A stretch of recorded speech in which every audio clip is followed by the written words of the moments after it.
So now I want to do a deep dive into CrowdTangle. So for those of you who haven't heard of CrowdTangle, it's a very powerful monitoring tool that was actually an independent tool, but then 2 years ago it was acquired by Facebook.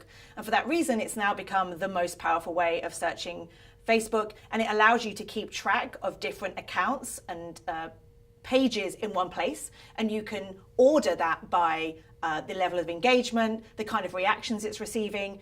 So many newsrooms use it as a way to keep on top of viral content, but some people reverse engineer CrowdTangle so that they can use it as a way to monitor mis and disinformation. Because if you have the right lists, it allows you to see in certain spaces on Facebook what is circulating. So CrowdTangle is free, but you have to apply to use it. And so I'm now going to show you an example on my screen of how you could use CrowdTangle to set up dashboards and lists. This is crowdtangle.com. You can get there by simply going to CrowdTangle. And if you haven't signed on before, you have to sign up. If you are in the US and you're a journalist, it should be relatively easy to do. But it's free. And so once you get it, you come to a central page like this. Now, CrowdTangle is organized around dashboards. Now, you can have dashboards for maybe you're covering a particular election, or maybe you're a science reporter. Within each dashboard, you can have multiple lists.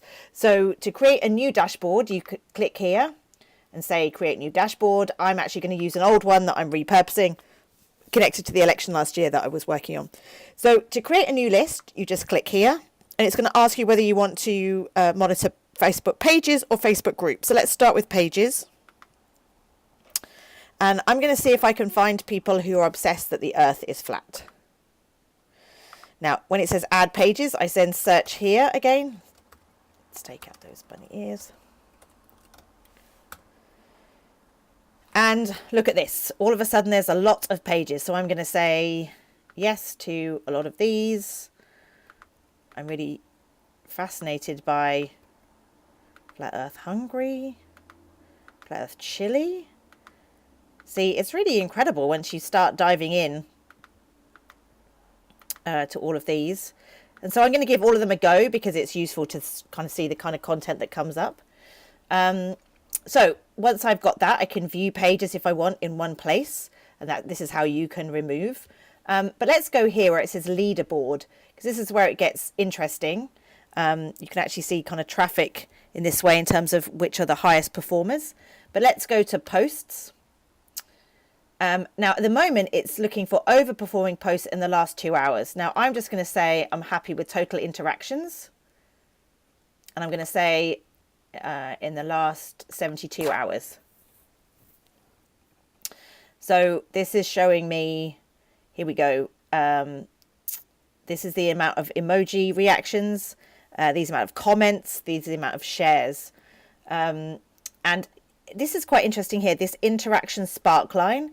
This can be useful sometimes if you're trying to figure out whether something is about to go viral. So in the whole conversation about the tipping point, trying to decide whether or not you should issue a debunk, something like this, which has a kind of a hockey stick, it's kind of interesting because you can see that it's just taking off.